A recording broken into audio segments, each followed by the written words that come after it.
It seems like most people are able to see the PowerPoint. I'm not really the troubleshooter on the program here. I'm not sure why.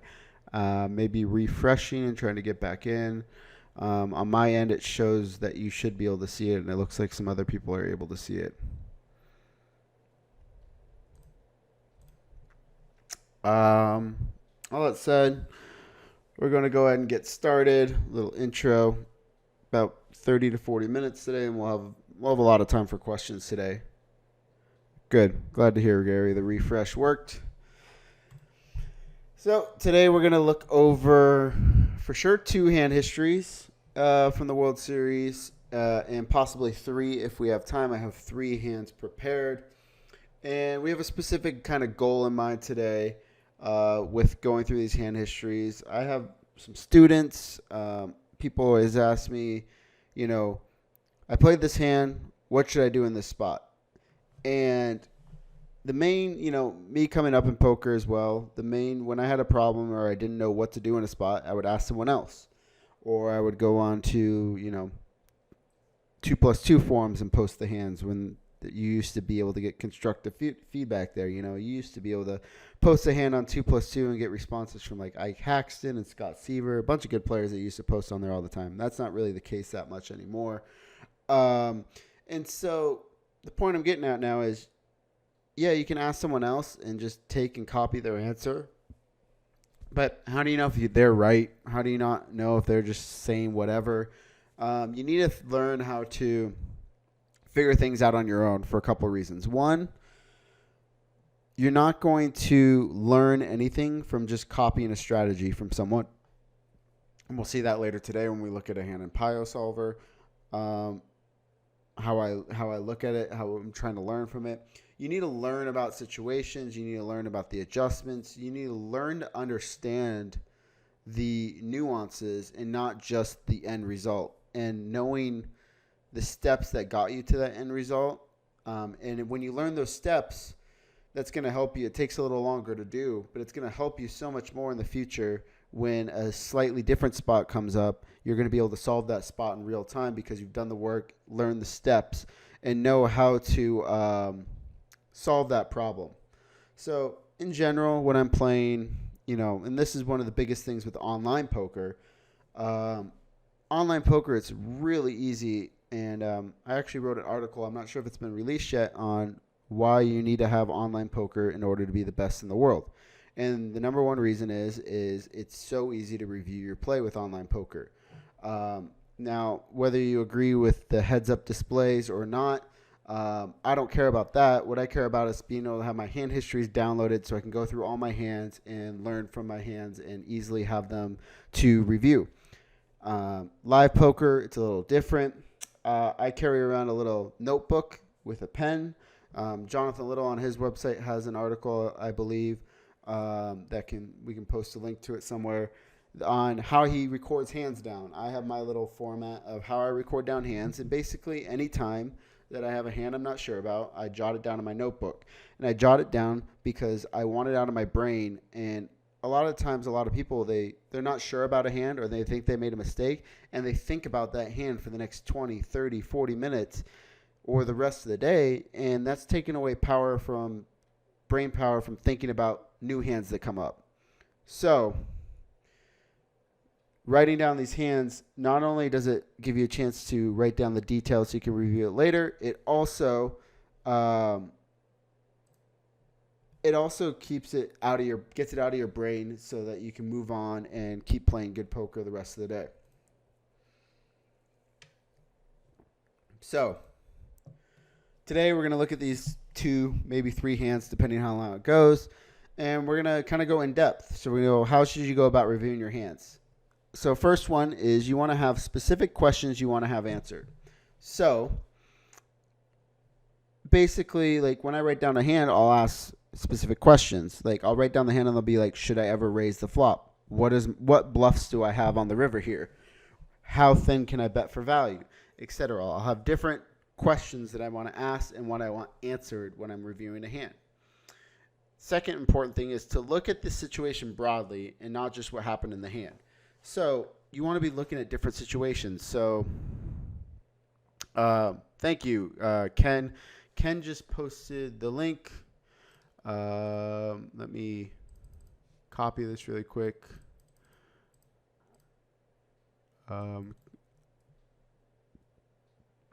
One second here. I'm going to leave that, and then I'll do it at the end of the webinar, Ken. Thank you.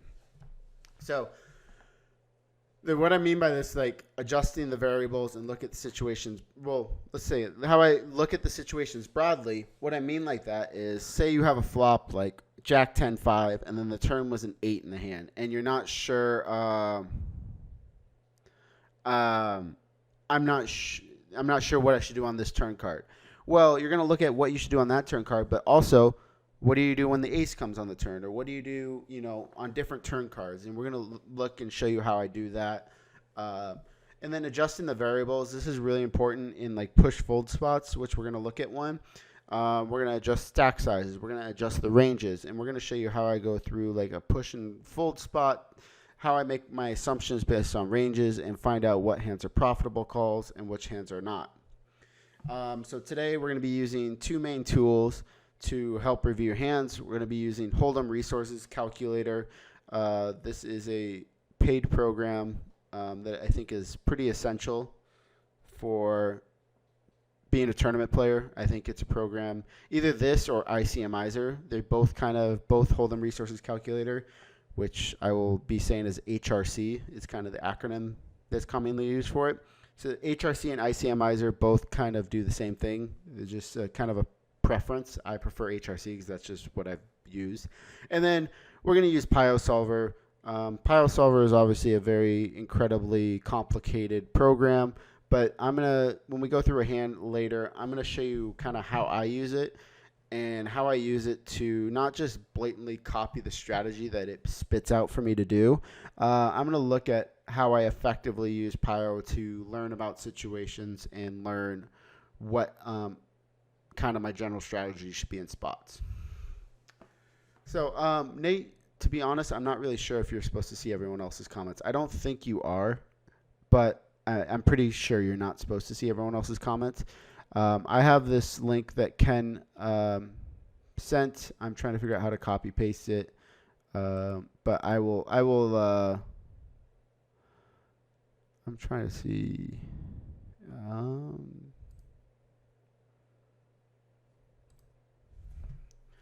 I will copy that into the chat later so that you guys can all get that link for how Jonathan takes notes on hands. But in the meantime, let's go through these first hand histories. The first hand, we're actually going to skip ahead. All right. So the first hand that we are going to be looking at, and I closed the link. Good thing I did this. Let's copy.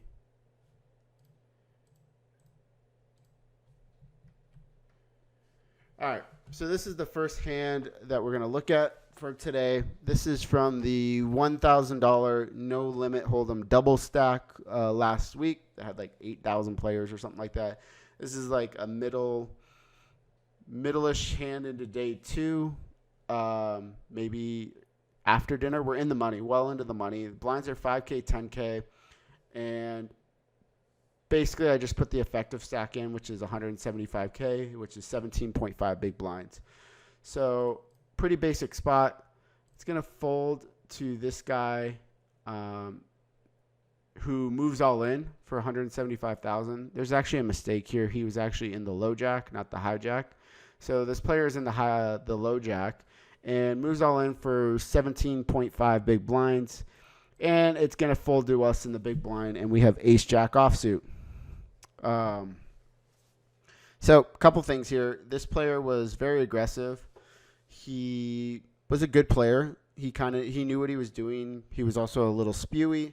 He got out of line a little bit. He was an aggressive three-better pre-flop, and he had just recently lost a kind of annoying pot, and I wasn't sure kind of what his mental state was.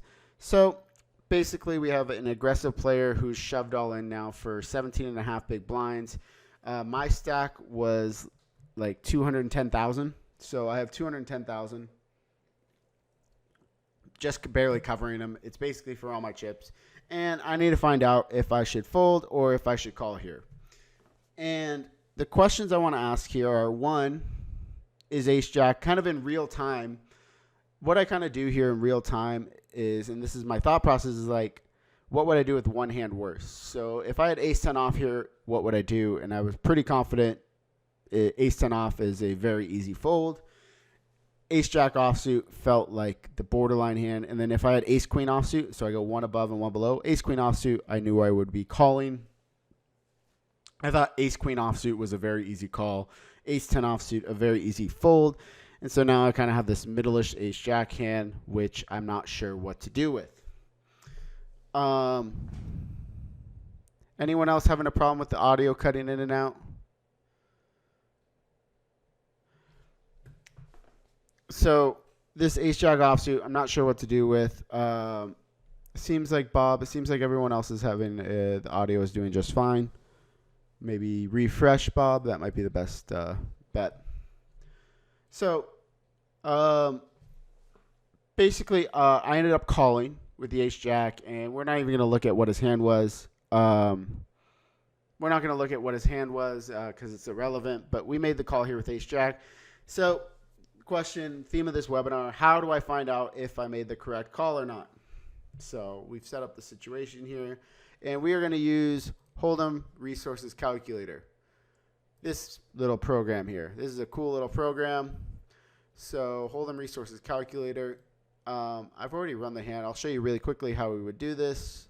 We're going to go to basic hand. I already have this all loaded in here. Everyone has 175,000 chips, 5K, 10K blinds. It's a 10,000 big blind ante, but I just put 1,000 because that's about close enough. It's not going to make that big of a difference.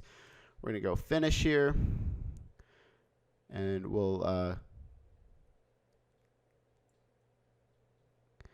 going to get this result, and it's going to look like this.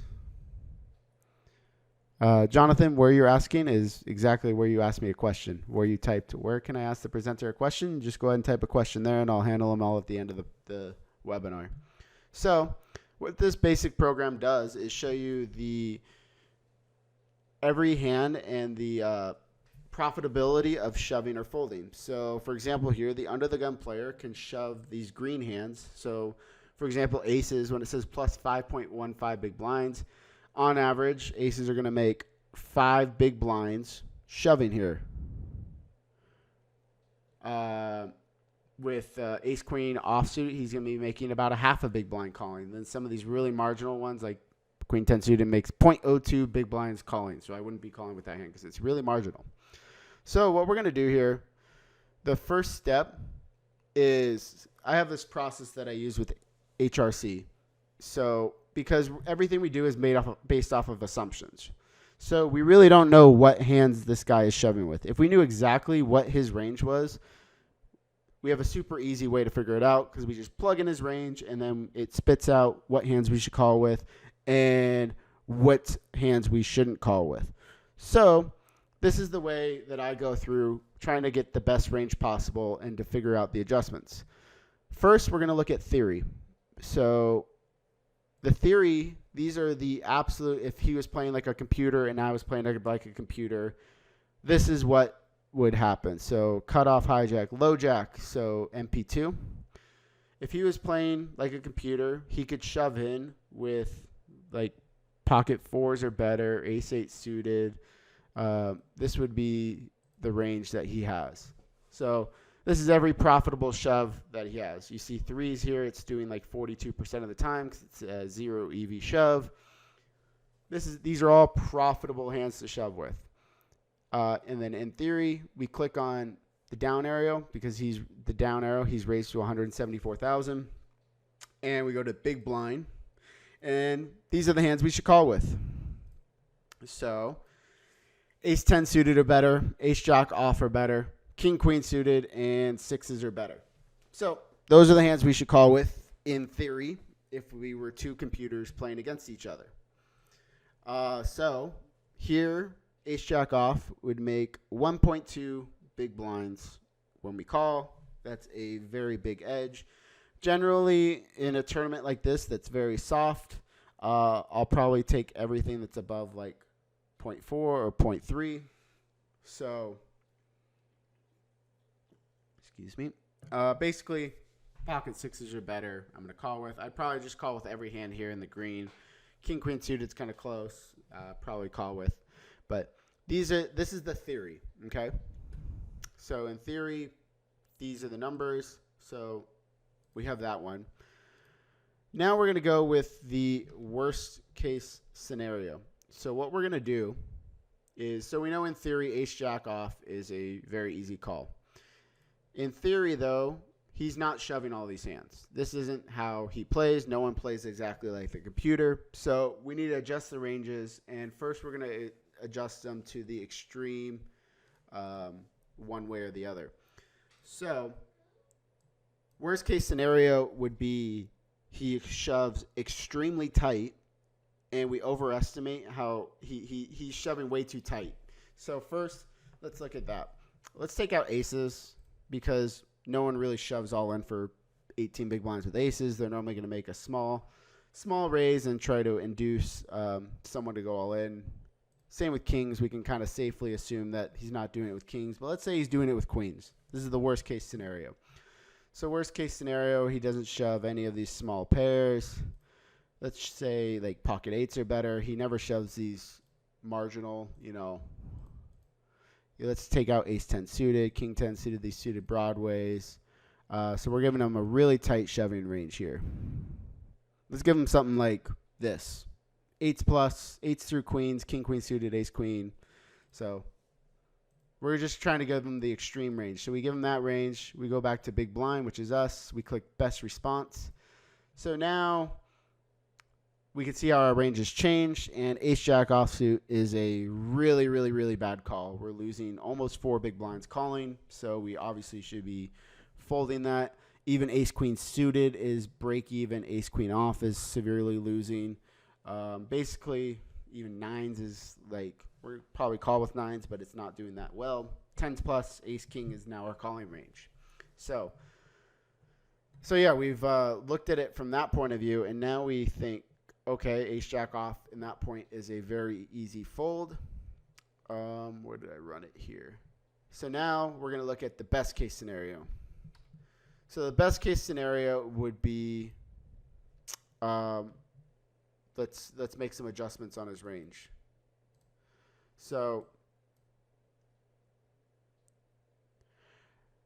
best case scenario. So let's think if we're really optimistic. I wouldn't say this is best case. I'd say this is most optimistic scenario. Most optimistic scenario would be he doesn't ever shove with aces, kings, queens, jacks, tens. He's always inducing with those hands. He's going to raise and try to get someone to shove all in over the top, so he never has tens or aces plus. We're going to say he never has ace king suited as well, because he would do the same, trying to induce a raise. But being optimistic here, ace 10 off, we're going to take that off. King jack off, we're going to take that off. King queen off, it's a pretty marginal shove here in his position, so we'll take that out. Ace jack is clearly a plus EV shove for him. We're going to give him take out 3s and 4s. Let's take out 5s and say, yeah, let's say he shoves this. And then I think people way over shove, these weak suited aces. So let's leave, let's take ace 5 suited out, ace 8 suited out, queen 9, king 9, jack 9. So yeah, let's give him this range, which is 8 through 9. Let's give him 10s, because we're flipping against 10s. So 10s through 6s, big offsuit aces, and then all the suited broadways and the stronger suited connectors like jack 10 suited, 10 9 suited. This is, I think, reasonable. These are hands that he doesn't really want to raise and then have to fold. Like, I could see a scenario where this guy goes, well, I have king 10 suited. I have 17 big blinds. I don't want to raise, and then when someone goes all in, I have to fold my hand. So I'm just going to go all in myself. So, it's okay if I get called. I have a pretty good hand. So I think this is a optimistic, but also a realistic scenario that someone could shove with. So we lock that range in. We go back to us. We click best response. It recalculates it. And we get to this where it's, okay, 7s plus, ace 10 suited, ace queen off. So now we can see our hand, ace jack offsuit, is about 0.7. Not as profitable as a lot of these other hands that you see, but it's still profitable. But it's not like a fist pump slam dunk call. It's still kind of close. So the worst scenario, we found out that it's a bad call, really, really bad call. The best case scenario, it's like, all right, it's a good call, but it's not a slam dunk call. So let's kind of figure out. I ran it earlier. Which one did I run? No, not this.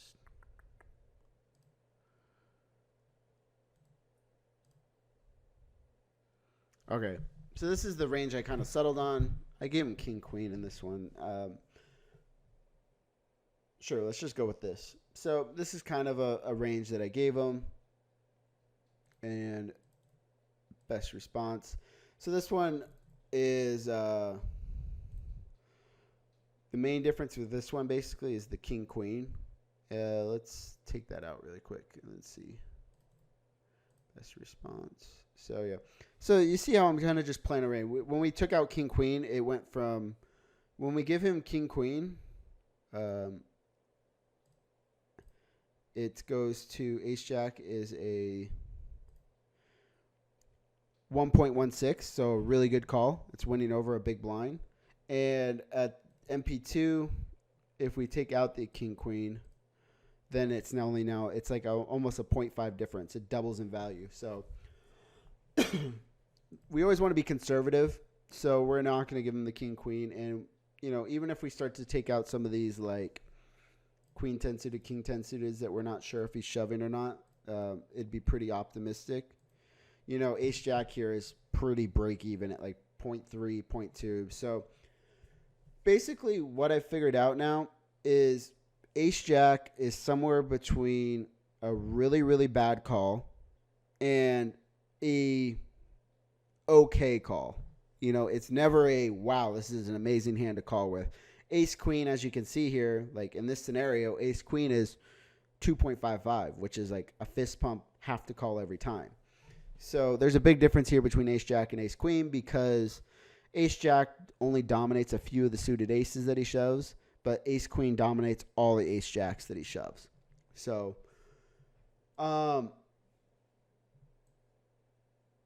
we've kind of come on the median range here, and it's still kind of a marginal call. So I think the key takeaway here is that in my analysis of this hand, I would say that I have a pretty good skill edge in this tournament. It's really soft. The 1K started with like 8,000 players. There's like 500 left.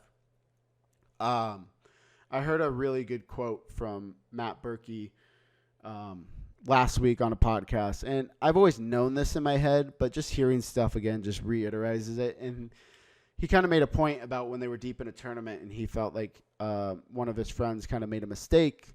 And he told them, if you had the option 1 out of 10 times to be the chip leader or 10 out of 10 times to just be in the tournament with 10 big blinds or any chips at all, which would you choose? And he said you should, without a doubt, choose being in the tournament 10 out of 10 times rather than being the chip leader 1 out of 10, because in these soft field tournaments, the quote he used was, your butt in the seat is worth way, way more than the chip lead in any tournament, because just having your, being in the tournament is going to turn into the chip lead some of the time too. So I think ace jack off here is too marginal of a call. I think the ace queen is for sure a call. Ace jack suited almost for sure a call. So I'd probably be calling like sevens plus, ace jack suited plus, ace queen off plus. That would be my calling range in this spot. And the key takeaway I want you to take away from this spot is how I played around with the ranges. So I did the theory. In theory, it was a really good call. It was 1.2. The worst case, it was, so let's do this. It was plus 1.2, I think it was. The worst case, it was minus like 3.2. Best case was like plus 1.2-ish. And the median was like 0.4. So based off of our assumptions, we always want to be very conservative with our assumptions because we just really don't know. And it would be just horrendous. I would just be punting money on fire if I call here and it ends up being the worst case scenario. Maybe this guy is shoving. Maybe even he shoves kings to try to like trick me, you know, into thinking he's weak. Who knows? People do that. So, in review of this hand, I called in real time. He had ace queen, which is one of the hands I knew he would always probably be shoving, so that I didn't really learn too much about his range. And I hit a jack, doubled up. I doubled up in the hand and won it, got lucky versus ace queen, and then ended up busting like 450th or something like that. But the key thing was here, and here's something to point out too. The villain showed me ace queen. I didn't really learn anything at all because I know he's shoving ace queen. I was pretty confident with that. But if he would have shoved, like, turned over king queen off, then I learned a lot because king queen off was one of those hands that turns ace jack into a very profitable call. If I see him shoving jack 10 suited, I learned something that makes ace jack a very profitable call. If I see him shoving ace 10 off, if he shoves ace 10 off here, then ace jack is a slam dunk call. So that's kind of the process here of how you want to go through these push fold spots. Holdem Resources Calculator, really cool program to use, and you can do this on reshoves. So when someone raises, you can see what hands you should go all in with. Lots of stuff. We have one more hand where we'll be using both. On this next hand, we're going to be using both HRC and PioSolver. So this is probably going to be the second hand we do. Will probably be the last one. This will take another 10-15 minutes, and then we'll go into questions. Let's just do this. This hand. So in this hand, this is from the Big 50. Big 50 tournament that had like 30,000 people. This is in day 2, already in the money of one of the flights. I can't remember. I played a lot of them. So in this hand, we have king 6 of diamonds in the big blind, and it folds to a really strong regular who has like 500,000, so like 50 big blinds. He knows who I am. He's a party poker sponsored European pro that I know that plays well, and he has been limping since I got down to like 10 to 20 big blinds, and there was a small blind was short. He started limping, so his ranges are a little different because he was limping.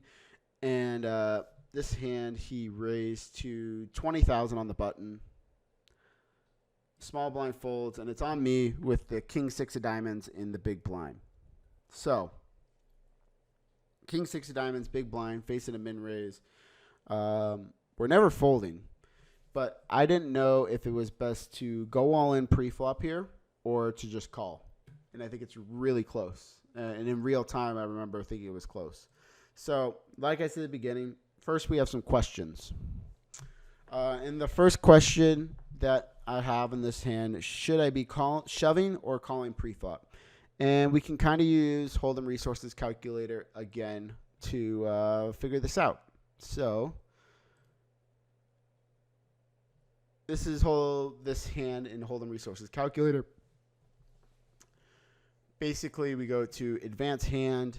I have another hand in there. So basically, when you input everything, you can put in that.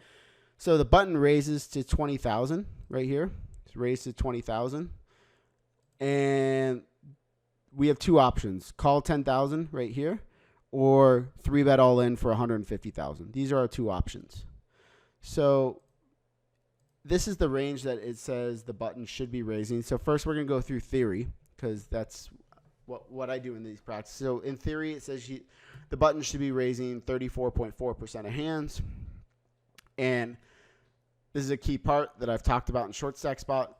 Look at this key part. Calling and 3-betting, we should be defending 100% of hands. So 81.9% call and 18.1% shove. And that seems very reasonable because we are getting a very good price. And in general, you're always going to have the odds to call a min raise. But there's a key part to it, which I will get into. So, 1 second. Well, first let's look at the numbers first. So these are the hands that saying I should call the 10K with and their values. So what we're going to do is we want to compare the value, the expected value of calling the 10K with King 6 of diamonds and 3-betting to 150K. So this is the call tab. And what all these numbers are, this is important, is this is the expected value when you call. And so Holdem Resources Calculator doesn't do anything post-flop. It's all pre-flop. So what it's assuming here is that you call and the hand is checked down to the river. So that's obviously not the case. The hand is never checked down to the river. But when you're very short stacked, we're almost always going to, like, we can realize all our equity almost in a way. We're going to realize a lot of our equity when we're short stacked because we can just hit a pair and then go all in. Or if we flop a flush draw, we're always going to see the river. Or if we flop a straight draw, we're always going to see the river because we're so short stacked. So we can kind of take these numbers a little bit for what they are. So here it's saying King 6 suited is plus 1.23 to call with. And remember, that's assuming that it gets checked down to the river all the time, which it doesn't. So we probably don't realize all of this plus 1.23. In reality, the number is less because say we call and then the flop comes ace 8-4 and we check, he bets. Now we fold our King 6 suited. He could have had Queen Jack and we folded out, 60% of our equity. So maybe we realize 80% of this or 90% of this number. It's hard to say, but we're doing it for comparison. Shoving King 6 suited is worth plus 1.06. So these numbers are actually really close, 1.06 and 1.23. And when you compare that, you say, okay, maybe we realize 80% of this 1.23 or 75, 80, 90. Shoving and calling probably have pretty equal value. So that's the number one thing I took away from my pre-flop question was it's very close between shove and call. Shoving was 1.06, calling was 1.26. The important thing, this is at equilibrium, so this is the theory. This is the theory point, basically. This is what we would be doing if we were computers. So the computer would probably be pretty indifferent between calling and shoving. And the key point with the call tab is equity realization. So in the call tab, EV is if your hand is checked down to the river, you have to take into account equity realization. We're not going to realize all of our equity because we're playing out of position. And then the key thing here is this really only works when you're short stack because when you're deep stack, your equity realization can be low as 50 or 60%. So you might only realize 50 or 60% of your equity. So we're going to look at a couple of different hands too, King 10 suited and 9-8 suited, to see their EV difference between calling and shoving. First, we're actually going to do this. So this is, I reran the range. I widened his button raising range a little bit to about 38%. I think this is a very reasonable range that this player will be raising on the button. So about 39% of the hands. And then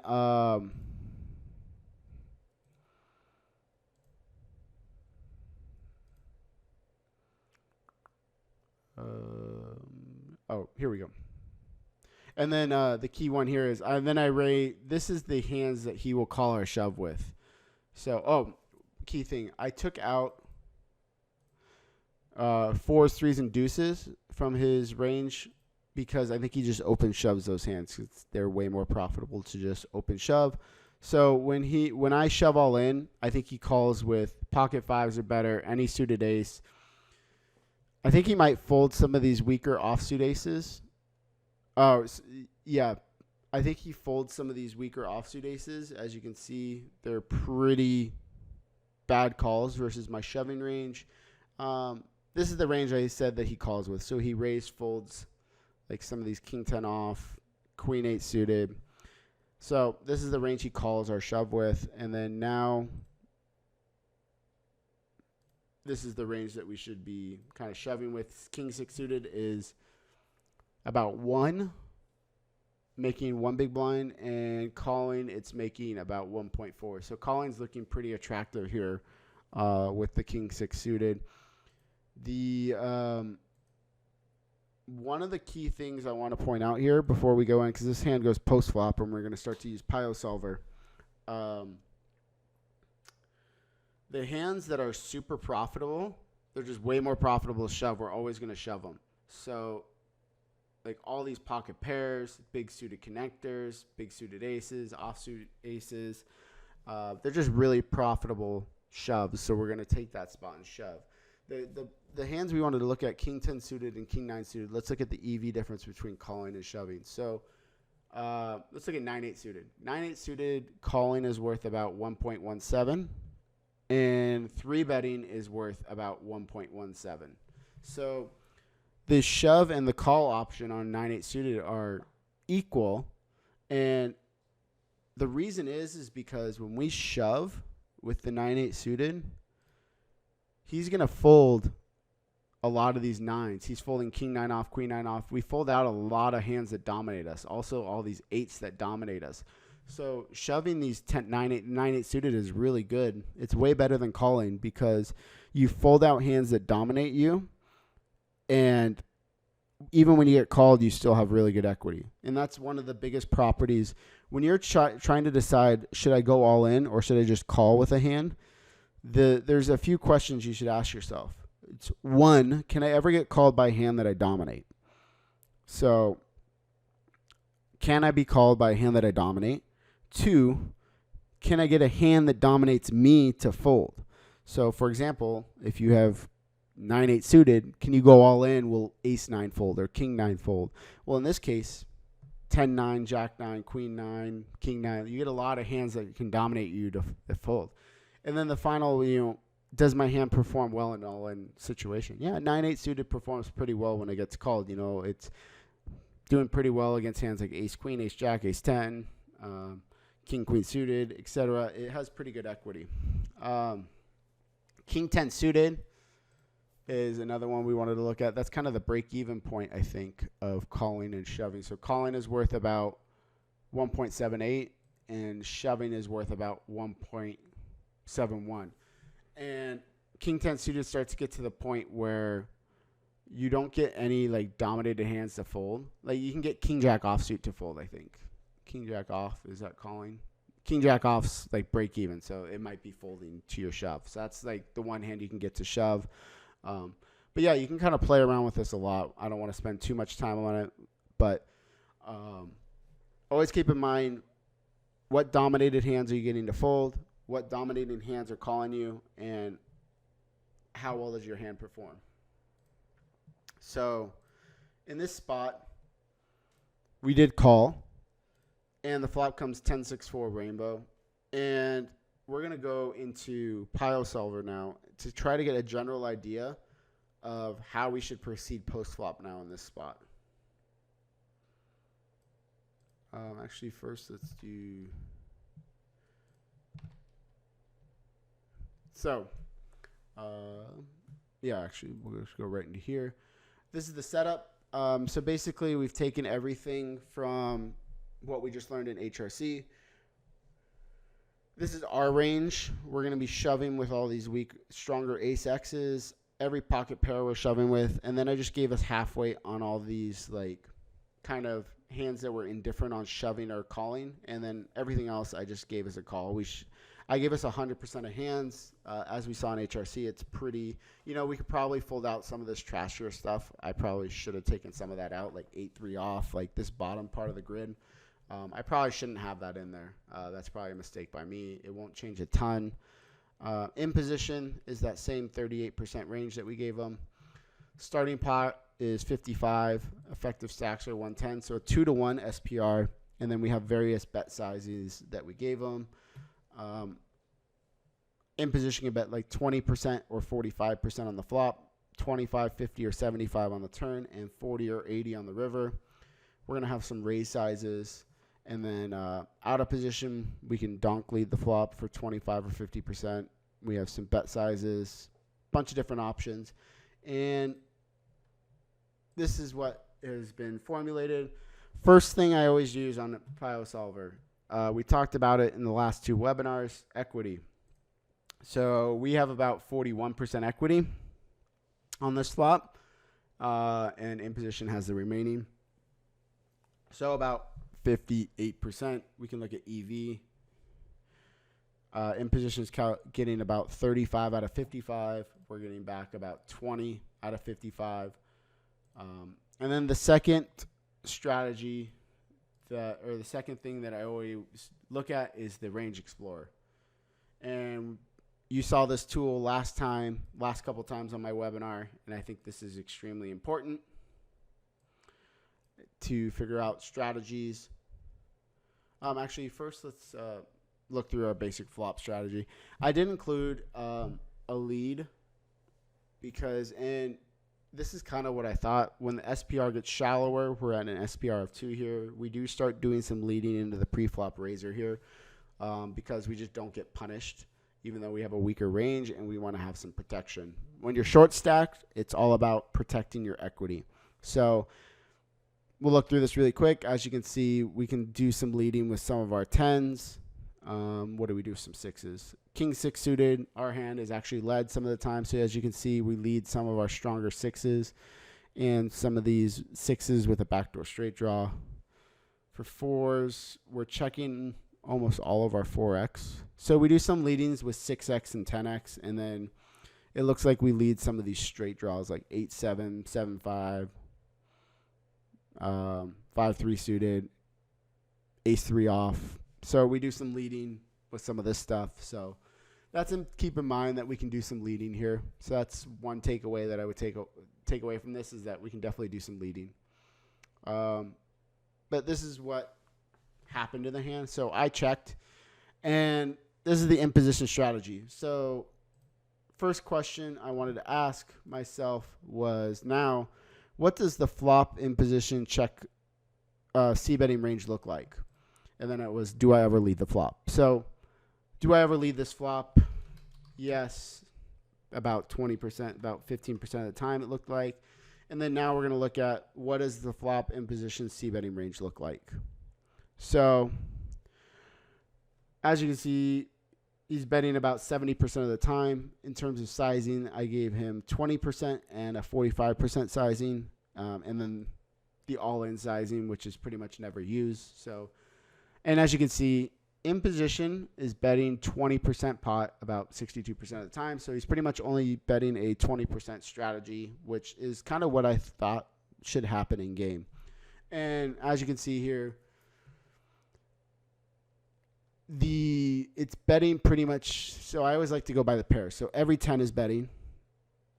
6s, every 6 is pretty much betting, other than its weak ones that have backdoor straight draws. And then 4s, just the ace 4 is betting.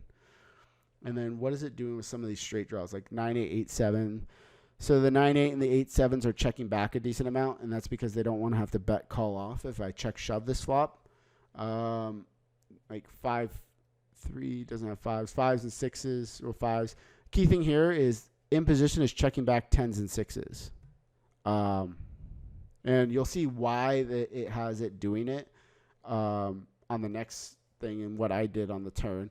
A lot of these 2 overcards, it's just got, some of these, the checks are coming from a lot of these, like ace 9, 2 overcards to the 6 basically start to check a little bit more, king, queen, king, jack. But in general, the key takeaway here is that in position should be betting a lot for a really small size, and then it has some kind of intuitive checks with some hands that just don't want to bet fold. In game, the player checked behind, and the turn was the 3 of diamonds.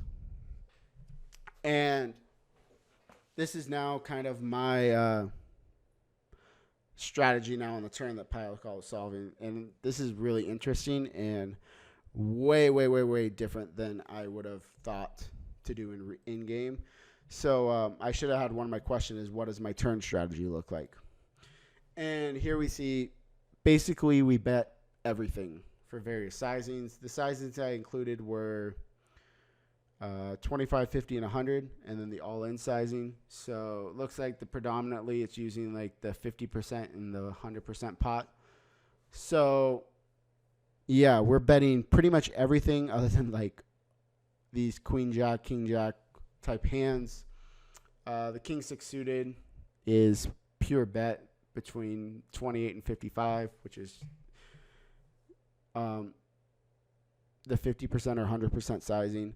The key takeaway here is once you check back, the big blind just starts going crazy because as you can see, when we were looking at this checking range, they're not really checking anything. And that's the reason that he started checking tens and sixes because they don't need any protection and they can induce a lot of bluffs on the turn. So in reality, I would probably almost just bet everything pure as in position. And check 3 diamonds because I don't think anyone is betting enough on the turn here from out of position. I did in game. I bet the king six suited for half pot, so I was pretty happy with that. I think I might even bet 2/3 pot.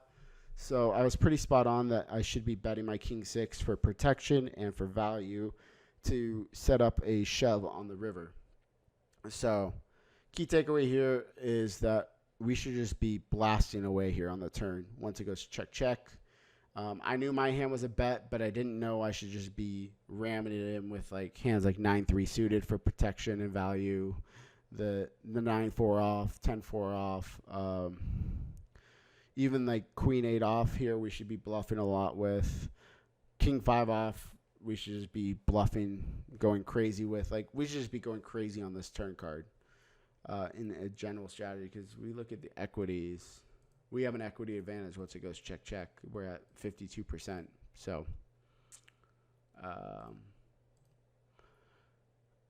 I bet 28, and our opponent called, which wasn't too surprising. And then the river was the deuce of clubs.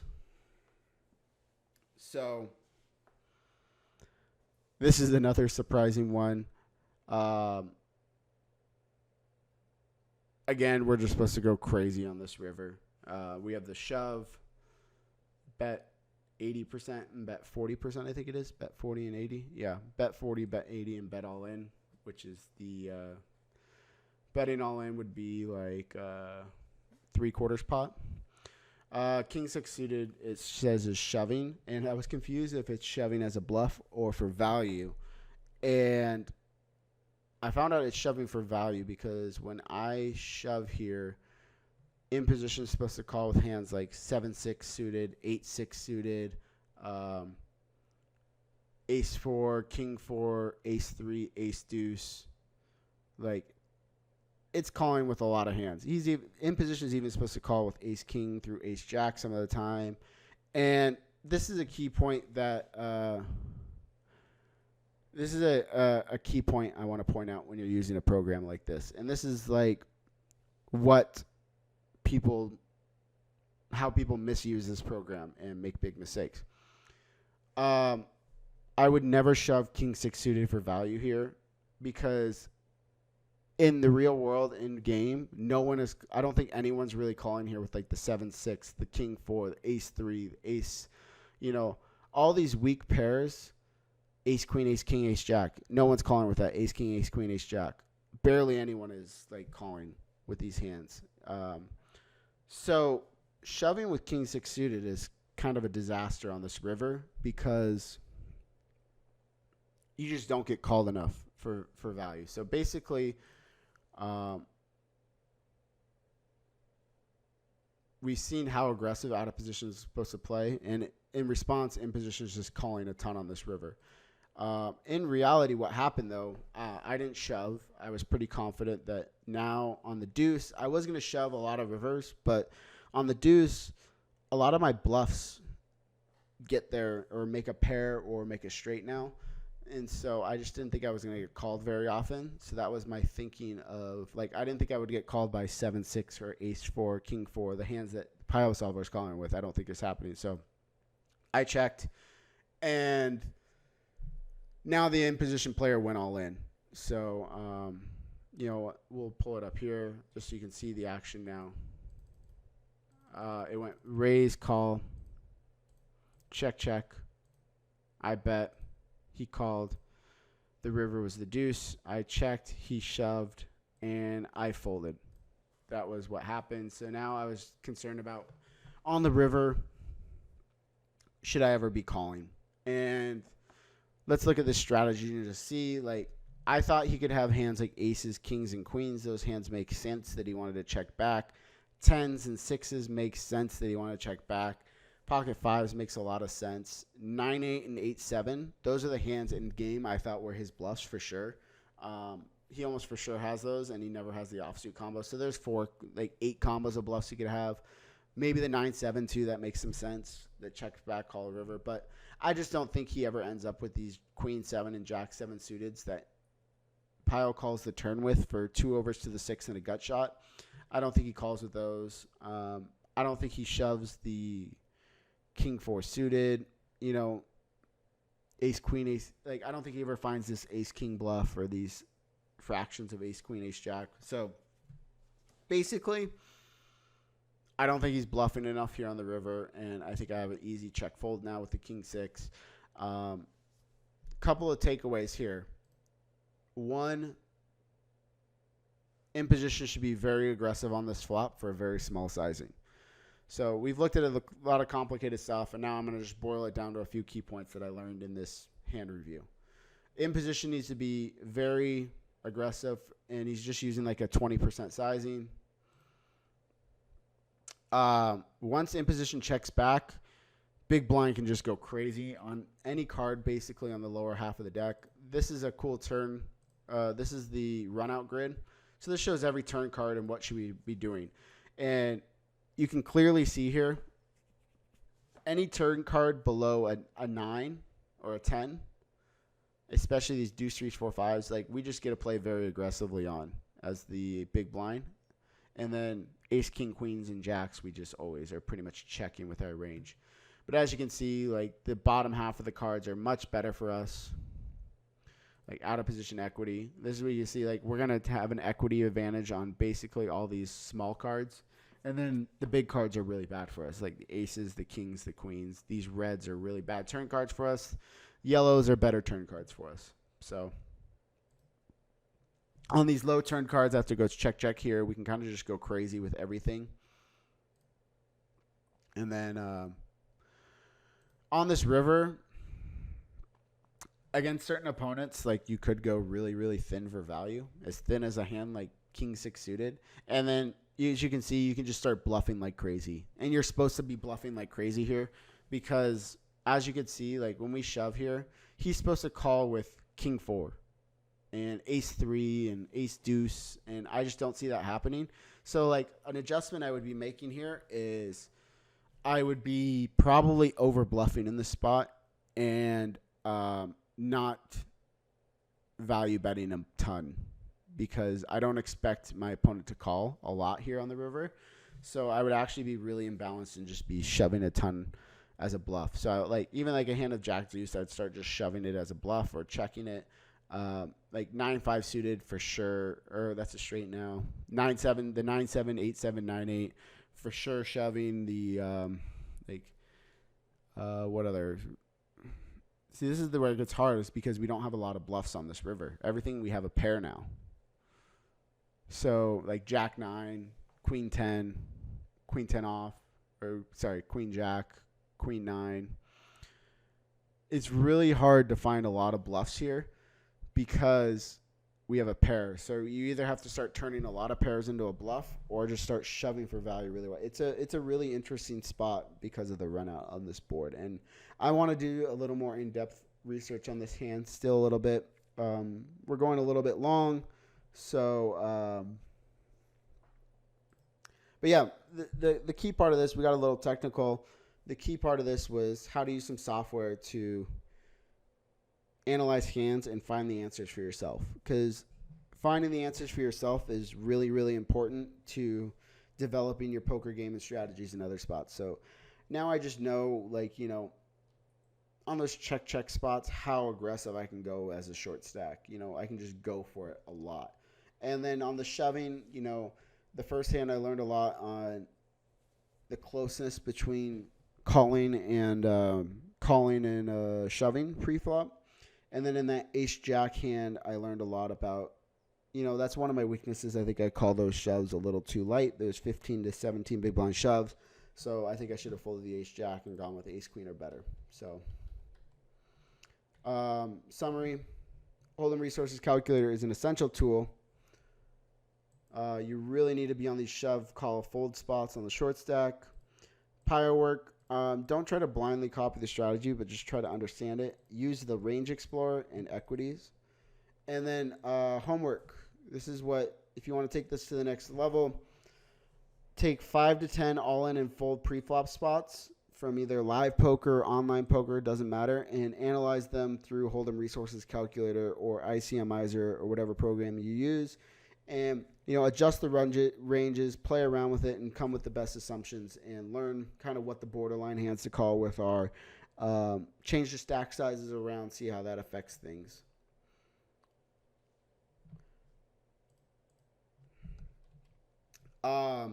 So that wraps up that webinar part. We'll get to questions in a minute. We'll have 5 to 10 minutes for questions. But there is something new coming to PokerCoaching.com. Jonathan is launching Poker Coaching Premium. And Poker Coaching Premium is going to be a new membership training site add-on to the Poker Coaching. He's going to have a new cash game masterclass on there. There's going to be over 70 classes covering everything from post-flop, special situations. And every month he'll be adding a new class. Every month there's going to be a new live training webinar. So basically, this webinar that I'm doing now and the ones I've done in the past are going to become exclusive to the Poker Coaching Premium members. And there's going to be new quizzes that are only for the premium members. Then you also get instant access to everything that you already have on Poker Coaching. So the hand quizzes, webinars, etc. But a lot of these free webinars are now going to go to the premium site. Here's a little look at his dashboard and all the new classes he's going to have. And then in terms of my topics, you're going to get access to all the previous webinars I've done. So these are the previous webinars I've done for Poker Coaching. You'll obviously have access to those. Those are available elsewhere. But the key point is a lot of these webinars now are going to become exclusive to the premium Poker Coaching subscription. So you'll have access to all those webinars. And that's going to be coming towards the end of the month. So take a look at that, pokercoaching.com/premium.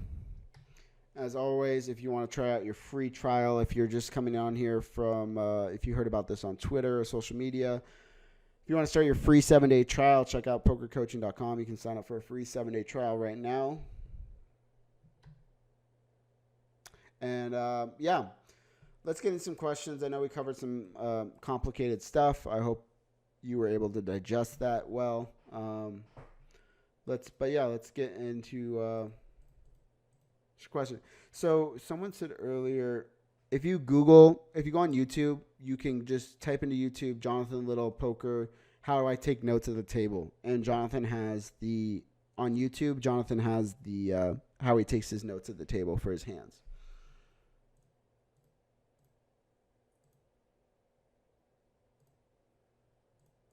If you don't hear me talking, it's because I'm going through some of the questions from the webinar. Bruce says, yeah, he's using Jonathan's push fold shove app, and it's a marginal call. Yep. So we confirmed through HRC. So that's a key thing here, Bruce. So you use the Jonathan's push shove app, which is great, and you're able to very, very quickly identify that ace jack was a marginal call. So that's great. But now through HRC, you can go in and do the fine details and figure out why it's a marginal call. And you really need to dig deep into it to figure out why it is in order to understand the topic better and actually be able to implement it in game.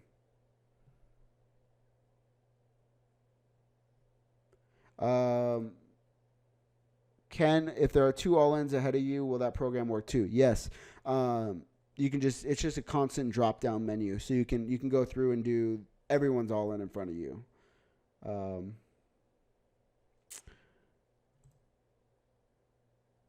So Bruce said the opportunity to go deep is key in the ace-jack hand to call with. Obviously, I'm trying to go deep, but we're already in the money, so ICM isn't that relevant right now.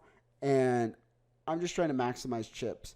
And the key thing is I'm in a very soft field, and I don't need to take a marginal spot because I can kind of hold out, and someone is going to just dump their chips to me because they're so weak. I mean, it's like in one of these tournaments the other day, I had someone with like defend the big blind with Jack Deuce, which was fine. He had Jack Deuce suited 3 ways. He defended, and it came Jack 7-3, and it went check check. I c bet, and then the guy just went all in for like 40 big blinds, and I had an overpair and snap called and busted him. And it's like people are just going to hand you their chips, and that spot is worth so much to me. And just being around in the tournament and waiting for those spots when there's that many poor players that are going to do it, it's really important to just remain in the tournament.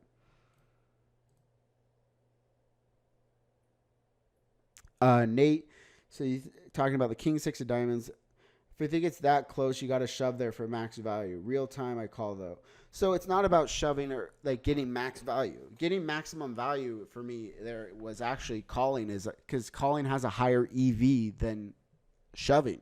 And so yeah, when you go all in, you either double up or you fold, or you either win like 2 big blinds, you double up, or you get busted. But when calling, it's just you get to keep in hands like 7-6 or queen 6 suited, or excuse me, I keep in all these hands that I dominate that I can actually win, double up through, versus when I shove, they just fold. And also when the flop comes king high, that's a card he's going to bluff a lot. And so I pick up a lot of equity when he starts bluffing these king high boards. Lee, I'm not entirely sure yet. I found out about this. That's a question you want to email to support and to Jonathan if we signed up. Lee asked, if we just signed up to the current size, can we transfer across to the premium subscription, or do you need both? I'm pretty sure you're going to be able to transfer across. I'm assuming they might be charging a little more for the premium, but I'm not 100% sure yet. I don't have all the information yet on the premium. Yeah, Martin, looking forward to learning more about the premium. Yeah, I think more information should be coming out that in the next couple of weeks. I'm assuming Jonathan's going to be talking about that a lot more in his upcoming webinars, so I would pay attention. Just keep a heads up. That's going to be starting at the end of the month. Bill, would the free version of PioSolver be of any value? I think I used the free version as a trial, but I think you can only solve flops. I mean, it would be of a little value and stuff. I don't have the Edge, which is the really expensive one, because it takes way too much computer power. And the main thing is with the Edge is that you can do pre-flop. The Pro version, which I had, I think was $500 or $600. The main version, the main advantage of the Pro over the next lower one is the Pro, you can run scripts versus the other one you can't. And scripts are really, really, really cool. Scripts are the coolest thing about Pio, I think. So basically what a script is I'll take a spot, like when I was playing 6 max cash and studying 6 max cash online, I took a spot, button opens to 2.5 big blinds, I call in the big blind. And then I can make a script where it generates 100 different flops, and then it runs the program for all 100 flops. It takes like 15 hours or something. So I'll do it overnight. And when I wake up the next day, I will have 100 different flops solved for that whole situation. And it's so powerful then, because what I'll do is I'll quiz myself and I'll go through basically all 100 flops for whatever situation I set up, and I'll guess the equities of both players, and I'll try to guess the strategy of both players in the situation. Like in position should be betting 70% of the time for the small sizing, or I'll guess in position should be checking a ton and only betting the big size because they don't have a much equity advantage. And so it's such a good way to practice and quiz yourself. There's a good YouTube video on it. I can't remember it right now. I watched it a while ago. But there are really effective ways to use PioSolver, and there are very ineffective ways to use PioSolver.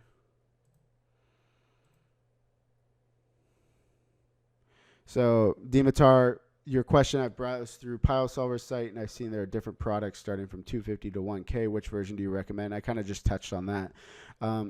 In general, I wouldn't be concerned with getting PioSolver unless you're playing for a living. Get a program like Flopzilla or Equilab. which we've talked about in my previous webinars. They cost a tenth of the price. And the main things you want from PioSolver are the equities and the Range Explorer. And you can do those on those programs. Yeah, Card Runner's EV Wagner I think is similar, but I don't have much experience with it.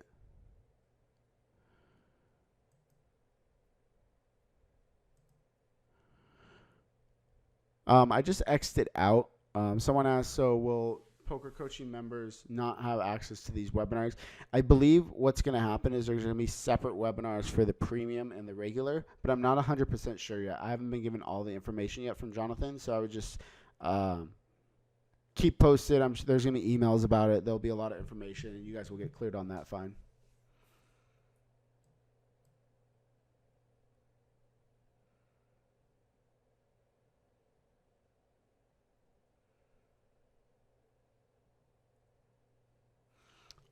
John saying you can become an all like in these tournaments you can be easily become an all in or nothing position, so the attitude to remain in the tournament. Do you see a stronger gut factor of the player involved? Basically, all I'm trying to do is put the player to the range and then decide what my best option should be after that. And then stuff like how well does the player play post flop? How is he going to make mistakes? How well will he let me realize my equity? A lot of those like type of questions will go into my factor of do I shove or call. Do you, Roberto, do you still get any coaching or do you talk hands with friends at your level? Yeah, I talk hands with friends, with people. Right now I'm not coached. I've gotten coached in the past. In general, my main way is I'm kind of, I wouldn't say a lone wolf, but like I've been just working on my game on my own, kind of doing my own stuff.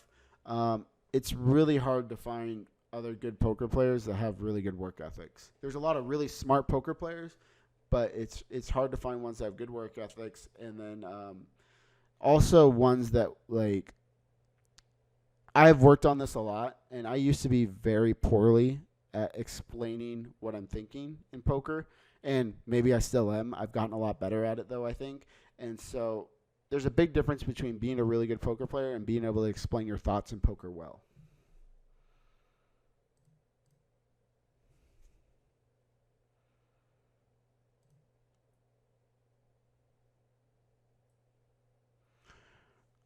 Julius, yeah, that's a good point. In this situation, is the risk worth the reward? Seems to be the question that should be pondered mostly.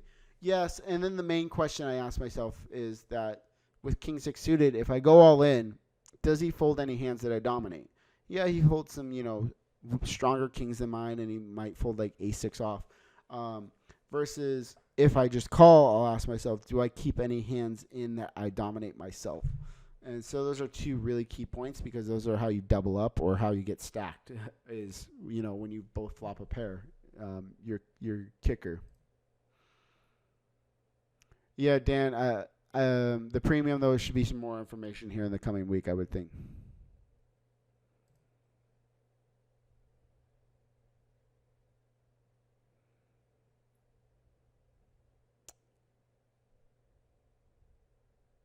Nate, yeah, training sites now, it's so much easier now to get really good at poker than it was 10 years ago when I started. I had a lot of access to, I remember when Johnny Backs opened their first site. I'm going to stop the recording right now just 'cause we're going a little long.